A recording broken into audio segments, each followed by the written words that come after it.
Good morning दोस्तों, आप सभी का स्वागत है। ठीक है, हिस्ट्री के इस नए एपिसोड में फिर से आपका स्वागत है। अगले एपिसोड में कह रहा है कि इसमें हम लोग क्या करेंगे, पढ़ने वाले हैं जो कि मराठा साम्राज्य के जो पेशवा है उनके बारे में हम लोग क्या किए थे, पढ़ना स्टार्ट किए थे, जो कि क्या है, आधुनिक भारतीय इतिहास से रिलेटेड है। ठीक है, तो आधुनिक भारतीय इतिहास में क्या हुए थे, जो पेशवा है, इन पेशवा के बारे में हम लोगों को क्या है, पढ़ना है। तो हम लोगों ने क्या किया था, बालाजी विश्वनाथ इनके बारे में पढ़ा, बाजीराव प्रथम के बारे में पढ़ा।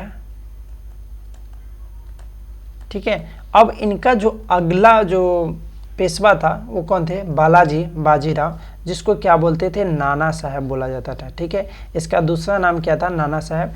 तो ये आपको ध्यान रखना है कि जो बाजीराव है इनका दूसरा नाम क्या है, नाना साहब है। ठीक है क्या नाम है, नाना साहब। ओके,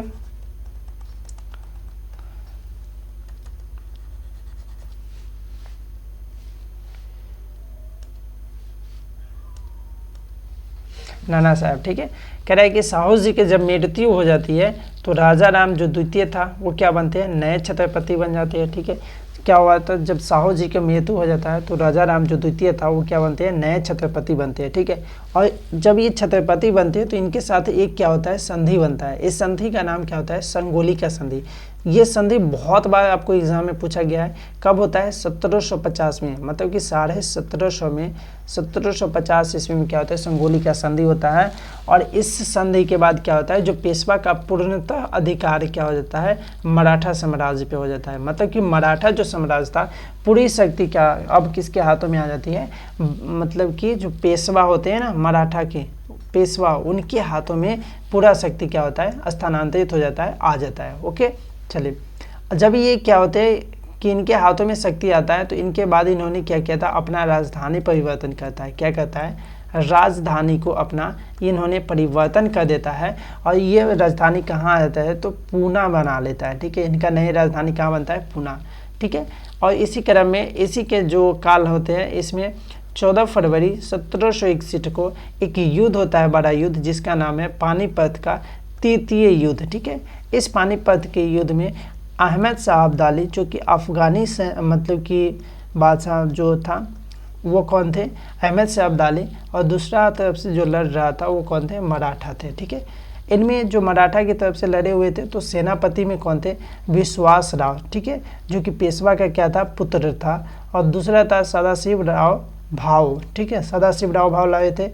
तोप खाना की बात किया जाए तो जो तोप खाना वो कौन थे, इब्राहिम गर्दी। ठीक है, इब्राहिम गर्दी, इनका क्या नाम था, इब्राहिम गर्दी। ठीक है, तो ये सारे चीज़ किसके बारे में था, बाजीराव अर्थात नाना साहब के बारे में ये बताया गया है। ओके, चलिए अगला जो टॉपिक है इसमें हमको पढ़ना है क्या, पानीपत के तृतीय युद्ध के बारे में हम लोग क्या कहते हैं, थोड़ा चर्चा कर लेते हैं। ठीक है, ये जो युद्ध हुआ था अभी पढ़े थे, 14 जनवरी 1761 ईस्वी को हुआ था। ठीक है, इसका जो प्रमुख कारण था कि अब्दाली था, उनका जो वायसराय कौन था, तैमूर शाह। ठीक है, वो कहाँ थे, लाहौर वाले इलाके में क्या हुआ था, इनका शासन था। और इसमें क्या होता है, मराठा साम्राज्य जब अपना विस्तारवादी, ठीक है, अपने जो साम्राज्य उनका विस्तार कर रहा था, तो इस क्रम में वो क्या होते हैं, लाहौर तक पहुंच जाते हैं, जिससे क्या होता है कि जो इनके तैमूर शाह थे इनको यहाँ से निष्कासित कर दिया जाता है। और इसी के बदला लेने के लिए अहमद शाह अब्दाली ने क्या किया था, मराठों के संबंध युद्ध करना पड़ा इनको। ठीक है, इनका जो परिणाम निकला वो क्या होता, मराठों को तो एक तो बहुत बड़ी हार का सामना करना पड़ता है। ठीक है, इसमें क्या होता है, पराजय का जो सबसे बड़ा कारण बताया गया है वो बताया गया है कि जो क्षेत्रीय शक्ति था उनका कोई भी सहयोग इनको नहीं मिला था। ठीक है, आपसी मतभेद भी था बहुत ज़्यादा। ठीक है, इनके जो आसपास में जो भी रियासत थे छोटे छोटे, इनको पसंद नहीं किया करता था। और इसका जो सबसे बड़ा कारण ये भी था, चौथ और स्वदेशमुखी कर। ठीक है, इन दोनों कर को बहुत ज़्यादा बताया गया है कि इन दोनों कर से क्या हुआ था कि इनके आपसी मतभेद आपस में क्या हुए थे, खराब होते चला गया, जिससे कि जब ये युद्ध हुआ तो इनको सहायता के लिए कोई भी जो रियासत है वह सामने नहीं आया था। ठीक है, कहता है कि भारत का जो शासक होगा कौन नहीं होगा, जो इस युद्ध के कारण क्या होता है हमें मालूम है, हम लोगों को चल जाता है। ठीक है, इसमें बता दिया जाता है कि अब कौन है जो मतलब कि भारत पर राज नहीं करेगा। कहने का उद्देश्य कि मराठा है जो अब इस पर क्या करेगा, राज नहीं करेगा। ठीक है, और इसमें जो पंडित काशीराम थे इन्होंने युद्ध का जो है आंखों देखा हाल बताया था, मतलब कि ये क्या थे, साक्ष्य, इस युद्ध का क्या थे, साक्ष्य थे। ठीक है, नाना साहब की क्या होती है, इसमें मृत्यु हो जाती है, जिसको कहा जाता है कि 2 मोती विहीन हो गए, टूट गए, इस तरीके की बात इसके बारे में क्या होता है, बताया जाता है नाना साहब अर्थात कि बालाजी बासी मतलब विश्वनाथ के बारे में। ठीक है, चलिए अगला जो पेशवा बनता है वो कौन बनता है, माधवराव, क्योंकि इससे पहले जो पानीपत का युद्ध था उसमें क्या होता है, नाना साहब की मृत्यु हो जाता है और इसके बाद क्या होता है, माधवराव प्रथम क्या बनते हैं, वहाँ का पेशवा बन जाता है। ओके, चलिए बालाजी बाजीराव का जो सबसे बड़ा पुत्र था वो कौन थे, माधवराव प्रथम, जो कि क्या बनते हैं, पेशवा बनता है। इन्होंने 17 वर्ष की आयु में 1761 ईस्वी में क्या होता, पेशवा बना और एक प्रभावशाली सैनिक भी था और इनके साथ साथ क्या थे, एक बहुत बड़े राजनेता भी ये थे। ठीक है, तो ये ध्यान रखिएगा कि किनका पुत्र था, तो ये बाजीराव का पुत्र था, बालाजी बाजीराव, और ये कब बना था, 1761 ईस्वी में, 17 वर्ष की आयु में बन जाता है। ओके, चलिए मराठा ने 1771 में क्या किया था, बादशाह शाह आलम को मतलब कि पुनः क्या करता है, दिल्ली पर स्थापित कर देता है, बिठा देता है, और क्या होता है, बादशाह को पेंशन भोगी बना दिया जाता है। ठीक है, जो बादशाह था शाह आलम उसको क्या बना देता है, पेंशन भोगी। ओके, चलिए कुछ दिन बीतने के बाद क्या होते हैं कि 1771 ईस्वी में, ठीक है, 1771 में ही क्या होते हैं, इनको क्षय रोग के कारण इनका क्या होता है, मृत्यु हो जाता है। तो इस तरीके से माधवराव का भी क्या हुआ था, देहांत हो जाता है और ये भी क्या होते हैं, मतलब तुरंत ही डेथ कर जाते हैं। ठीक है, चलिए अगला आता है नारायण राव का।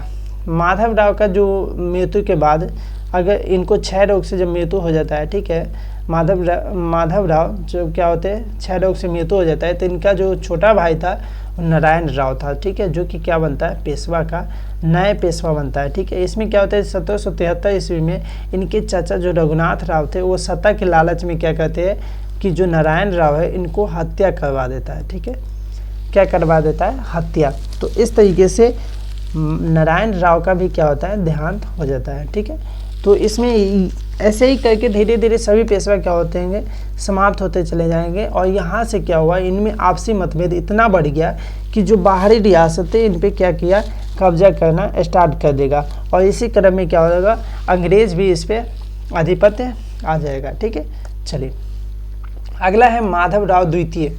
कह रहा है कि नारायण राव का पुत्र था। ठीक है, नारायण राव जो पिछले मतलब स्लाइड पे पढ़े हैं, नारायण राव के क्या था, पुत्र था, जो कि नाना फडणवीस के नेतृत्व में क्या होता है, मराठा सरदार द्वारा एक क्या होता है, काउंसलिंग बना दिया जाता है। इस काउंसलिंग क्या करना होता है कि वो इनका देखभाल करते थे, इनको देख रेख किया करता था, इन्हीं के लिए इनको बनाया गया था। ठीक है, चलिए अगला है कि रघुनाथ राव क्या होता है, सरदारों की जो चुनौती आ गई थी कि उनके लिए काउंसलिंग बनाया गया उनको देख रेख के लिए, तो अब इनको क्या हुआ, तो उस काउंसलिंग से की चुनौती का सामना नहीं कर सका और इसीलिए वो क्या होते हैं, बम्बई जाता है और अंग्रेज़ों से क्या करता है, मराठा के खिलाफ सहायता मांगने की कोशिश करता है।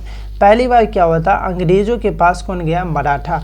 ठीक है, अब अंग्रेज क्या करेगा, धीरे धीरे मराठाओं पे इसी तरीके से वार करते चला जाएगा और एक दिन पूरे मराठा साम्राज्य पर किनका कब्जा हो जाएगा, अंग्रेजी कंपनी, जिसको ईस्ट इंडिया कंपनी हम लोग क्या कहते हैं। ओके, चलिए अगला जो पेशवा बनता है वो बनता है बाजीराव द्वितीय। कहता है कि रघुनाथ राव का पुत्र कौन था, बाजीराव द्वितीय रघुनाथ राव का पुत्र था। इन्होंने क्या किया था, नाना फडणवीस की मृत्यु के बाद क्या होता है, मराठा शक्ति, बहुत ऐसे नेता है जिनके हाथों में मराठा की शक्ति क्या होता है, विभाजित हो जाता है। ठीक है, क्या होता है, विभाजित हो जाता है और उसके बाद जो शक्तियाँ है तो 3 आदमी के हाथों में ज़्यादातर खासकर पहुँच जाता है, जिसमें से क्या था, पेशवा बाजीराव द्वितीय था, दौलत राव सिंधिया होता है, जसवंत होलकर होता है। तो इन तीनों को क्या मिलता है, जो मराठा साम्राज्य इनका शक्ति इनके पास आ जाता है। अब इसी क्रम में क्या होता है, जब शक्ति आता है तो तीनों क्या होते हैं, एक दूसरे पर हावी हो जाते हैं। इसमें बाजीराव जो द्वितीय था वो सिंधिया से मिल जाता है और मिलकर क्या करता है, 1801 ईस्वी में जो जसवंत होलकर है, इनका भाई कौन था, बिट्ठू जी। ठीक है, इनको क्या होता है, निर्मम हत्या, मतलब कि जान से मरवा दिया जाता है। ठीक है, तो इस तरीके से इनका क्या होता है, मृत्यु हो जाता है। अब जब इसका मृत्यु हो जाएगा तो इनका भाई कौन है, जसवंत होलकर। अब ये क्या करेगा, खाली नहीं बैठेगा, तो ये इन्होंने क्या किया, पुनः इस पर आक्रमण करेगा। ठीक है, क्या करेगा, आक्रमण करेगा। चलिए, कहता है कि जो होलकर था, होलकर ने पुणे पर क्या किया, आक्रमण कर दिया। कहे ना कि जो जसवंत होलकर था, इन्होंने क्या किया था, पुणे पर पुनः क्या करता है, आक्रमण कर देता है। और 1802 में क्या होता, हृदय सार नामक स्थान पर क्या होता है, उनको पराजित कर देता है। और वहाँ से क्या हुआ था, पुणे की गद्दी पर अमृत राव का जो पुत्र था, कौन था, विनायक। ठीक है, विनायक राव, उनको क्या करता है, ये बिठा देता है। इस तरीके से क्या हुआ था, पुणे पर भी कब्जा कौन कर लेता है, जसवंत होलकर। मतलब कि ये सब क्या हुआ, आपसी लड़ाई में क्या हुए थे, फंस गया।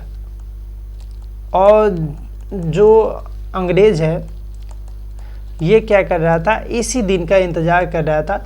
तो अब ऐसे ही क्रम में क्या होगा, अंग्रेज और मराठा के बीच में आंग्ल मराठा युद्ध होगा, और जिसके तहत क्या होगा, अंग्रेज मराठा को अपने कंपनी के अधीन, अपने सत्ता के अधीन मिला लेगा। ओके, चलिए अगला जो पॉइंट है कि बाजीराव द्वितीय क्या होता है, भागकर कहाँ चला जाता है, वसीन द्वीप पर। क्योंकि यहाँ पे पुणे पर क्या होता है, जसवंत होलकर हमला करता है, जब ये हार जाता है तो ये क्या होता है, इनसे छुपने के लिए वसीन पर क्या होता है, शरण लेता है। ठीक है, जहाँ पे 31 दिसंबर 1802 ईस्वी को अंग्रेजों के साथ क्या होता है, वसीन की संधि हो जाती है।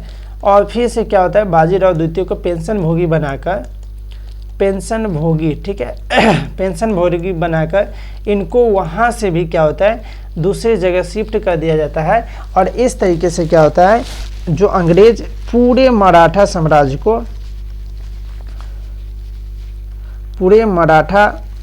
को क्या करता है, अपने में मिला लेता है। ठीक है, तो ये सारे जो थे पेशवा के पद थे, जिनके बारे में हम लोगों ने चर्चा कर लिया, और पूरे पेशवा के बारे में हम लोग क्या कहते हैं, डिटेल से पढ़ लिए। ठीक है, अब हमारा क्या है कि जो आंग्ल मराठा युद्ध है वो बच गया, उसको हम लोग क्या करेंगे, कल कवर करेंगे, और फिर से आगे बढ़ेंगे, अपने टॉपिक को आगे बढ़ाएंगे। ठीक है, तो आज के लिए बस इतना ही। इस चैनल को लाइक कीजिए, सब्सक्राइब कीजिए और बेल आइकन को दबाइए। ठीक है, और इनको शेयर ज़्यादा से ज़्यादा कीजिए, ताकि ये बहुत लोगों तक ये वीडियो पहुंच सके। ठीक है, चलिए, थैंक यू, धन्यवाद।